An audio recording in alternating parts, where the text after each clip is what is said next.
Hey guys, Dan Bradbury here, and I'm super excited in a moment to introduce you to Barbara Khattri. Barbara has built and exited a wonderful hair and lifestyle salon business, but there's a few twists to this story that I think you're going to want to pay attention to because, in many respects, it's a spectacular exit.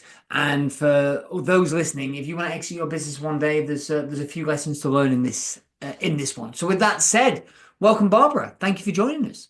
Thank you very much, Dan. Really excited to be here. So for those who don't know, tell us about the business because it was I said I in the intro said there's a hair and lifestyle salon, but it had a few kind of unique twists to it. Can you give us a bit of context around the business that you built? Yeah. So Elements started as basically a hair salon. And it was always built around an absolute passion, not only for the industry, the craft of hairdressing, but also for what that actually means in your life, because it's not actually about how you look, it's about how you feel. And I think most of us can equate, if I can, and always stop me if I'm off on a tangent too much, Dan, but I think the difference that made Elements different was that lots of times people confuse confidence with how you look.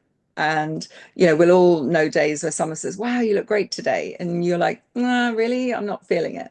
And if you don't feel it, then you don't be it in your life and you're not living it. And then your life isn't as great and you don't feel as great.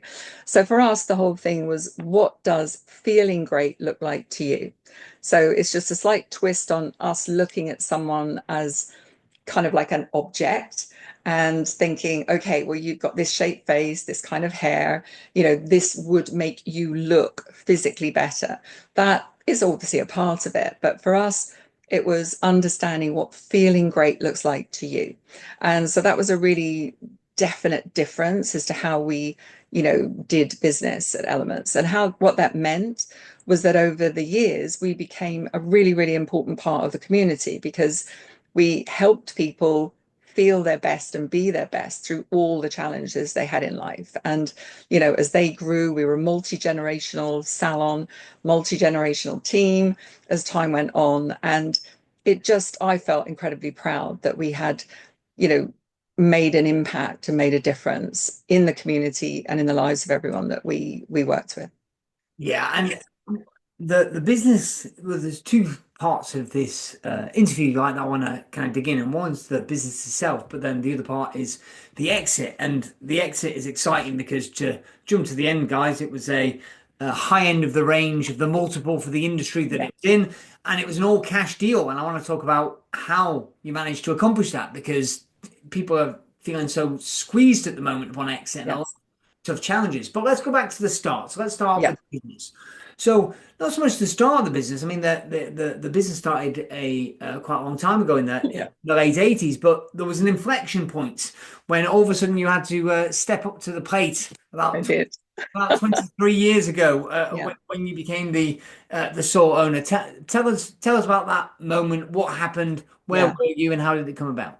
So that was very focusing. And what had happened was I kind of make light of it because I don't like the kind of drama thing of those moments. And we've all had those moments because those are the moments that propel us to make change and do things differently. But it appeared sort of collectively at one, I'm sure it all happened within the hour, but it was that my partner at the time left to home educate her children.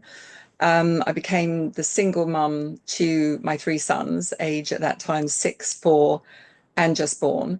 And I was solely financially responsible for them. So that was felt huge. And then I discovered that the business was nearly 6 figures in debt. So I was like, what am I going to do? And how am I going to do this? So I remember vividly walking through the park, pushing Jarvis, my baby, while the other two were at school, thinking, this is all down to me. This is all down to me now. And it felt like a weight. But then as I kept walking, I thought, actually, this is all down to me. And during that walk through the park, I went from feeling weighed down to, wow, this is down to me, and feeling empowered that I actually could find ways that it was going to work. So Um, I've always been a curious person. I love learning. And it was like, I need to know what I don't know to find out a way that this can work. And that was the beginning of, you know, 23 years that I loved running it. And it's fascinating to me because I think a lot of people, especially in an industry which to do with art is creative, that inevitably it's the cliche, the person is the artist, they get involved in the business and day to day. And you took a very different approach, and it's one of the reasons that I believe that the business flourished and was so successful and so exitable on the terms that you got. So can Yes. you talk a little bit about how you prevented yourself from being a slave to the business? Um, well, it was defining, and I guess in hindsight, it's hard to know at the time, did I do it consciously at the time, Dan? But what I did know at the time was that all that mattered to me was that I was able to be the mum. It actually wasn't anything to do with business. It was, I want to be the mum that matters to me. So that's obviously taking them to school, picking them up from school, doing all the clubs, all the things, all the mum stuff. So I knew that I only had a very limited amount of hours in the day to be able to do the stuff that was going to make a difference in the business. And at that time, I think it was about 20, oh no, there was probably about 18 in the team at that time. But for a hair salon, that's a lot of people. That's a big team. And I thought, well, the first thing is that I really don't know what I'm doing. So I need to clearly share with everyone that I'm not fully aware of what I'm doing, but I believe we can get through it together. And then what did I need to know so that I could help all of us do it together? And that was when I went and retrained on performance coaching, went and learned different things about, management and, re-educated myself. And that was always between 4 and 7 a.m. Those were my learning hours, 4 a.m. till 7 a.m. Was the time that I learned. And then got the boys up, got all that going, and then started moving things forward. Wow, it's incredible. It's funny, Barbara, because I've been fortunate. So a parent, also a parent of three, but there was always another parent around, and it was hard enough, let alone doing it by yourself. Unbelievable. So, what was the key? What were the big factors? Because I would also imagine that the average age of your team members was younger, and so Yes. correct me if I'm speaking out of turn, but I've always found that people that are younger in their teens or 20s to be more erratic, I'll say, less consistent. So there's typically a higher turnover of staff. So what were the key elements? How did you manage to I was going to say control that, but that's probably not the word that you would use. How did you manage to organize that? Yeah. So I wanted it that everybody wanted to be there. And I have this thought that when people say, well, you're being paid to do a job, and I think, well, you might be being paid. So I'm paying you money and you're doing a job, but I'm taking 8 hours of your day, maybe more at times. That's a third of a day for my math. And I think if you're going to take that amount of time, because money comes and goes, we all can have money, not have money, that's the nature of money at times, but time you can't give back. So I thought if I'm going to take somebody's time, I want it to have more value than purely a money exchange, a time for money exchange. So that was where I said, right, we need to build it out so that everybody can have the schedule they want. Everyone can, I guess it was working as much almost like being self-employed but employed, so everyone could have their own schedule. Other girls who are mums could start after school pickup, leave at the right time. So it was like crazy from a managing of all that in terms of schedules and everything. But what it meant was that everyone instantly knew they were valued and appreciated. And then for all of us to really focus on why we were all there doing what we were doing, apart from earning the money. So, the money was the side effect or the byproduct of looking after clients obsessively well. And why were we doing that? And that was where we kind of, people would say to me at times, Bob, don't you think you're putting a little bit too much on? It's just hair. And I thought, well, if I thought that, it wouldn't have the power that it does. And so I think when you give power and purpose to what you're doing, then it's amazing what you can overcome or what people find solutions to that otherwise can trip you up. Hmm. So let's talk about this mystical word culture, because Yeah. um, a lot of people, in some ways, it's a stigmatized word, or it has a lot of connotations attached to it. But the business you built was extremely successful, profitable, which doesn't, a lot of people in this industry, they are a slave to their business and they end up working Yes. for the minimum wage and they end up Yeah. going bust and out of business. And this was Yeah. definitely not what happened here. In fact, the inverse No. happened here. And I think culture was a key part. So, what does culture mean to you? Is probably where I would start. And then how did that Yeah. play out inside of the business? So interestingly, I didn't realize that culture wasn't loved by everyone in business. And and it does have that, it has a real Marmite reputation, doesn't it? People are like, think culture's amazing because they've had great experiences with it and being part of great cultures, or they think of it as being like a tick box exercise or something that, you know, management or, boardroom decisions are made, things are stated, but they're not lived. Mm. And so for me, my belief and the value I put on culture actually came from a chunk of time that I spent in Kathmandu. So my ex-husband was an ex-Gurkha. We met in Kathmandu.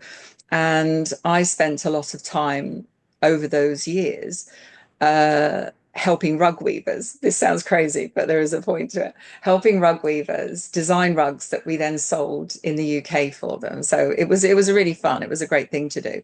But how they do life there, how they communicate, how they connect as a society, as a society, I think can teach us an enormous amount. And so I really delved into what makes that work there. And it's based there on the premise of different personality types, what those different personality types see and what their strengths are. And it's way back to where the sort of Carl Jung theories came from and everything. It's all that the same premise of people see things differently, people do things differently. And if you can understand that and really all understand how that impacts, work and life and communication, then instead of being irritated by things, you see their value. And for me, everything's about, cost and value and time and value. And it's this whole thing around value. And it's, how can you make culture not only have value in the business, but then be measurable? And so I thought if we're going to value it, we need to see that the time we're putting into it has value, and that what's coming from being so committed to it has value. So I came up with a way of measuring actually against sort of KPIs and metrics the value of having a culture in the business and living those values. Oh, fascinating. Yeah, I mean, could you elaborate? Could you give an example of how you? Yeah. So how I did that was thinking, right, if you've got, culture is values. So if I value this, then normally how we choose a value is because we've had an experience in life where someone will say, I value loyalty. Why do you value loyalty? Often because someone had been disloyal. So we often we think we've chosen our values because they mean something to us, but they were a reaction. Mm. So we really looked at how do we want to feel, and again, I sort of joke when I'm doing talks and things. So, a great culture is lots of using the F word, but that's feelings. Could be another word in private, but it's feelings. So it's like, how do you want to feel when you're at work? How do you want a client to feel when they're with us? Um, so if you want them to feel that, what do you have to value? What would your behavior be if that was the feeling that was coming from the behavior? And then from that behavior, what value does that behavior demonstrate? And then if you're demonstrating that behavior, what then is the knock-on effect in terms of business and in terms of repeat business, loyal clients, etc. And so we literally went from how things feel to how they look on a spreadsheet, and match those steps so that we're actually choosing and demonstrating values that you can measure and know where you're winning, not winning. Are those values working for you? Are the values working for the clients in the business? And to me, it just made sense that, everything has got to work on paper because otherwise it's not going to be a business, but it's got to work for people. So how do you bridge that and find a place in the middle that you can measure the impact of a feel good factor? Interesting. So what were the more common feelings or the highest values that you were looking to create for your clients, I suppose? Yeah. So the highest value for clients is feeling connected and understood. So they want to feel cared for. We did a thing of care. So care is connecting actions to the right results, double up on the R enthusiastically. So people want to feel cared for. They want to feel that they are unique and that their experience isn't a cookie cutter experience that, you know, it's just a standard thing. They want to feel that this is a personal thing and that not only they looked after in the time that they're sitting with you in the salon, but that you've got their back when they're not with you. Right. So, it's all very well that I'm looking after you today, but if after this time today there isn't a ripple effect of that, meaning that you can keep up that until I see you again, I've not really done a great job. It's just about me getting some money. So it's really having a journey that, clients wanted to be unique. They wanted to be cared for. They didn't want to have to think, Dan. They didn't want to have to think about when they needed appointments or what they needed doing. They wanted us to be able to know that, this is likely what you're going to need, or if you're transitioning in a time of your life or through pregnancy or through grief or through anything, what is it? How's that going to impact how we can look after you and help make that a seamless experience for you so that you can always know that your only job is to get up and be the best you so that you can have the best day. And so our part of that is to have a unique journey for that. So, and we would then break that down as the years went on into different demographics of age group, because how, the salon was around for so long that how someone of 50 plus, 60 plus wants to feel and how they want to experience us changes. And so there's a tremendous amount of asking people what it is they want and then analyzing that data and then finding the way that we deliver on it. I love it. I can totally see how when you make it more thought through like that Yeah. to the spreadsheet, to use your words, it's more systematic, which makes it more easily documentable, but it also means Yes. that you can have systems and training that support that. Absolutely, absolutely. And the three different types of people or personalities that you're working with. So, someone who's super organized is regularly frustrated in a meeting where it's all about the creative and, oh, this is going to be fantastic. And they're like, yeah, but how is it going to work? What are we actually going to do? So, and vice versa. So when you have systems that support, it's almost like learning styles, Dan. It's like, just standardly supporting that if you want this outcome, but there's three different ways, slight wiggles for people, how they will get themselves across that line, then my I felt my job as their boss was to be sure that each of the three routes could be equally successful. And that, it's not just that you can have success if you're this type of person or you have this kind of approach in a business. Yeah, and once you've got those systems, of course, it the business tends to flow and tends to expand. Yes. And Yeah, then you're in a really good business because you start to get approached by people that want to buy you. So exactly. so let's bring us closer to the present day. Uh, how often were you getting approached to buy, and when did you know it was time to go? Because there's some people listening to this that kind of have this idea that one day that they'll exit. How did you Yeah. know? What was the difference between yes, I just got inquiries before, oh, actually, I'm going to pursue this a little bit more Yeah. readily? So I would get inquiries, serious ones, definitely a couple of times a year. Never less than a couple of times a year, serious. sometimes more.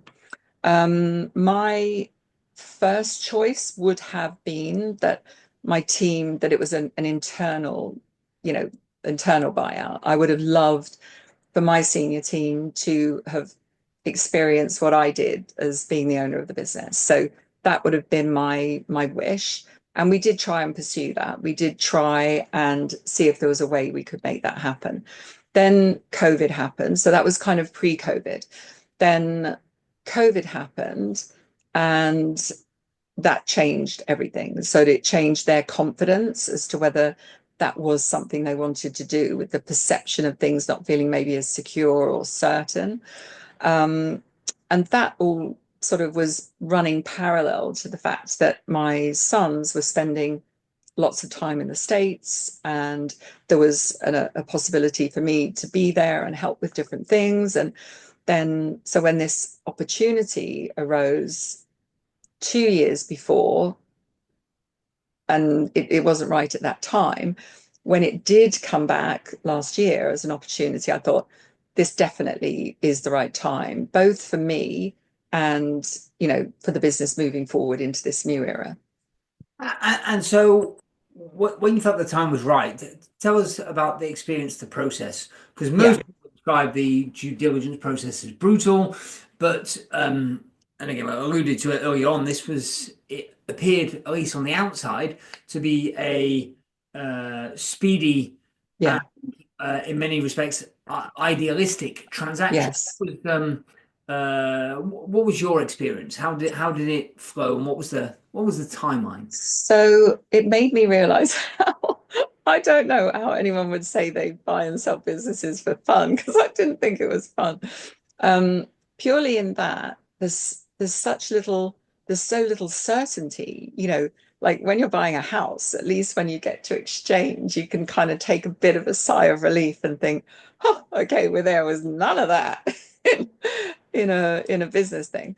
But the due diligence, that as harrowing, no, it's well, not harrowing, that's far too artistic a term to put on it, but it was onerous. There's a lot to There do. is But when you've what got was dozens of staff, especially. exactly, but Right. what was fabulous was because of how the business is always run, we flourished through that. So it's, lots of times I have friends who want to exit their business or have to, sadly, for different reasons.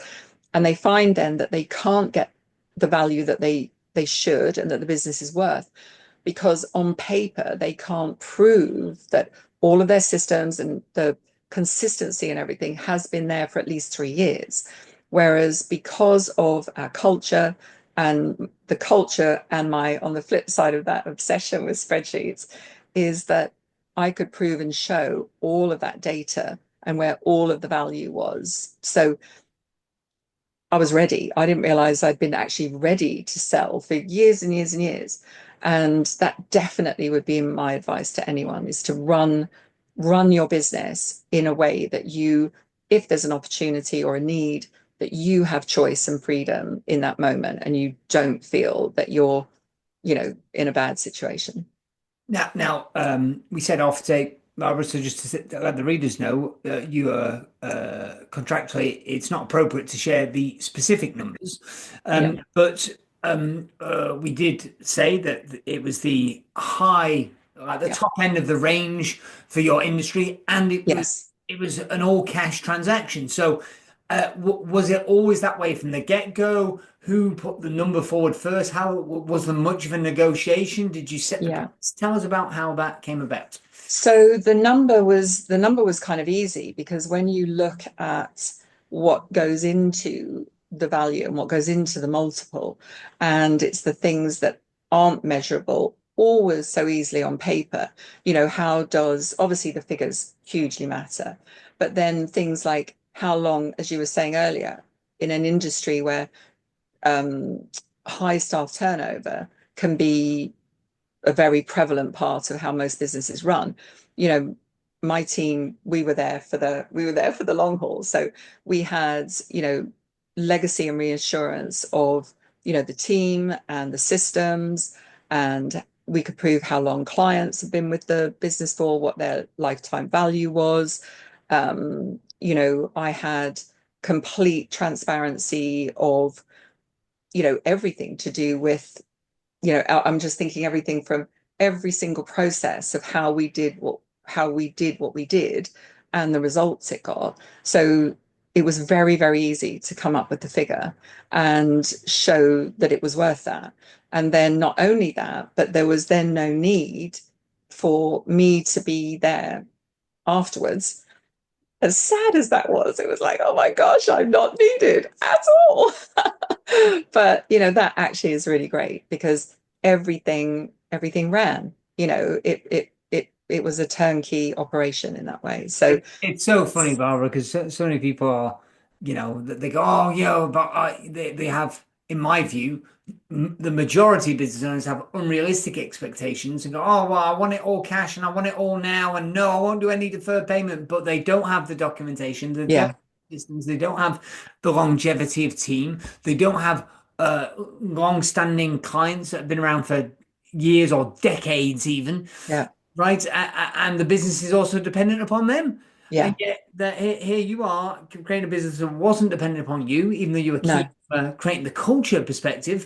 You yeah, had all the things in place. So, if you're listening to this right now, I mean, there's an awful lot of clues here. yeah. It And doesn't and run actually, I true. wasn't in an industry where often the owner is one of the highest revenue producers. I hadn't produced any revenue, direct revenue in the business for 15 years at least. So that's again a huge thing is to definitely have it that you aren't in that position because that will impact massively what the value is at the end.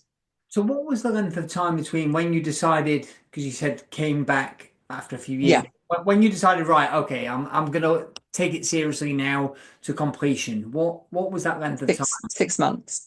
Great, yeah, so that's pretty speedy. It's not Yeah, accelerated, but yeah. it's not elongated over several years. No, no, 6 months. Okay, and what And was that was kind of a little dance at the beginning of, and that was more me, Dan, of like, do I do I really? Do I, so there was, I would say the first month and a half at least of that was really me getting comfortable with my decision. right, yeah, and then probably a 3 months of the due diligence, and then Yes. a little bit of a dance at the end when And it then a bit of a of the dance at the end, contract. actually, Yeah, which right. was mostly around people's holidays, like different people. It's like, well, I'm away here, I'm away there. So, yeah.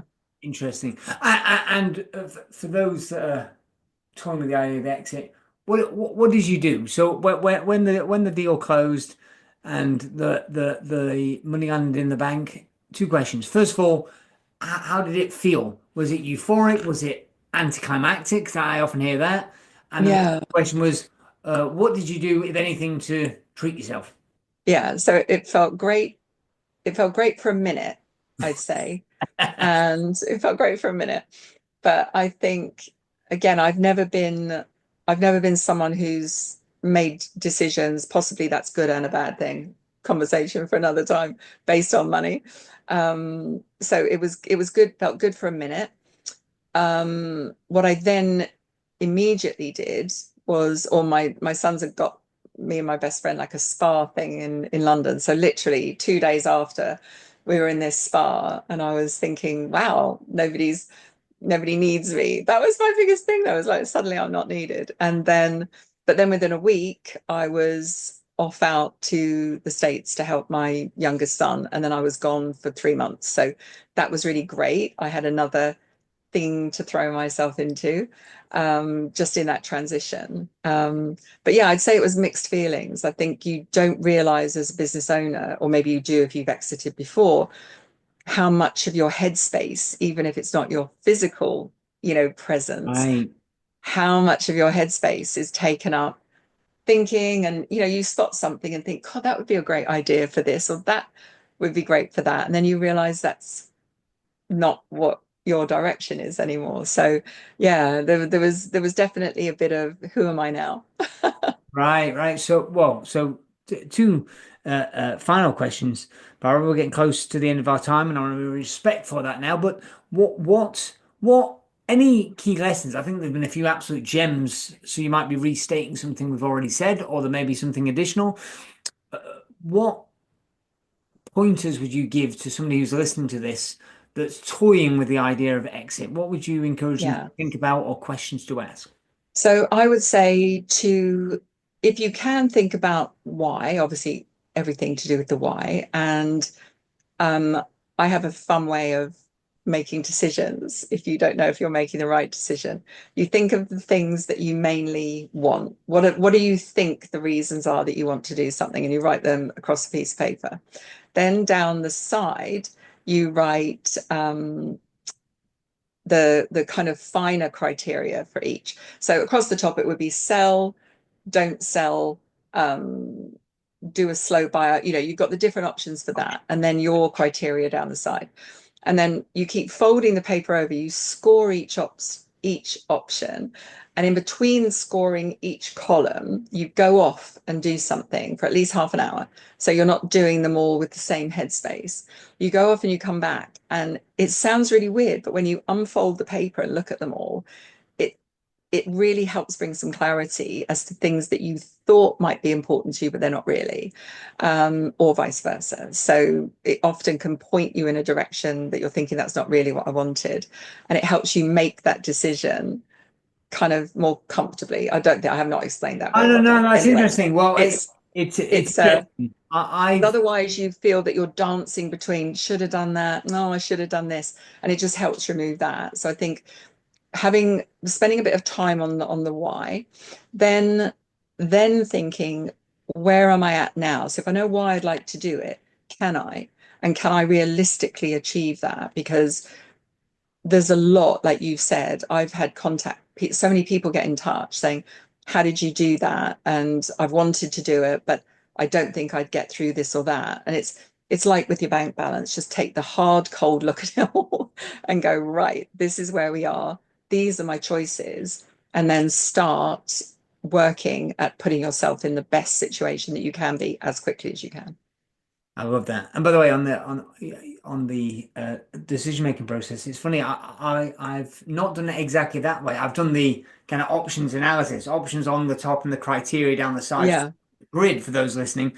And then you fill in the grid, so you score each option against criteria to get it out of your head. But I've never done the Yes. folding over. Uh, Yeah. So you can't see each one. And right. you think, well, I know what I scored, but actually just not physically seeing it takes away its influence just a little bit. It's quite fun. Yeah, interesting. Interesting. I like that. So what's next, Barbara? So you did it. You built a business Yeah, that was I did. successful, that was profitable, that worked without you, and then of course there became an opportunity to exit. And when the time was right, you took it. Freedom, Yeah. a large sum, or at least for most people, a large sum of money. What next? What now? Yeah. So what I realized is that while some people think I'm an age, I should go out to pasture, I'm not going to do that. Definitely don't want to do that. But so what I love and what I've always loved is the culture part of a business. Now, as I say, it's a very Marmite area, and whether people want to put time and money into it is a debate. The last couple of years, I've been immersed in AI. I love AI. And so what I'm actually working on is a way of helping someone define more clearly some values, the values for their business that actually can make a measurable difference to the business. So what I'm working on now is helping other business owners who aren't living their dream just in that little bubble of culture, because that's what I know inside out, back to front, upside down, how to achieve, how to have that so that it can deliver. That what was the thing we said earlier? So that as the business owner, you love what you do, and that people who work with you do. No, you do what you love, and people who work with you can love what they do. Mm. And in the world today, I think again sounds a little bit preachy, but I think there's never been a more important time for people to feel connected, valued and empowered in the places that we spend huge portions of our days, to feel better about our lives and what we're contributing and getting through any challenges economically and everything at the minute. So yeah, so that's what I'm looking to do and I'm doing at the minute.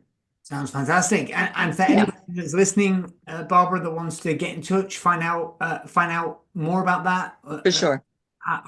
what's the best way for them to do that? So do we share, shall I share with you my You can. like Well, an you can. email and If a you're brave, you can share it now. But we okay, put it on the so record, yeah, or you I can put it on can. the show notes. Whatever you So prefer. on LinkedIn, you can find me on LinkedIn. That's probably the easiest one. So on LinkedIn, Barbara Khattri, and yeah, on LinkedIn, it's got all my contact details. So that's the easiest one.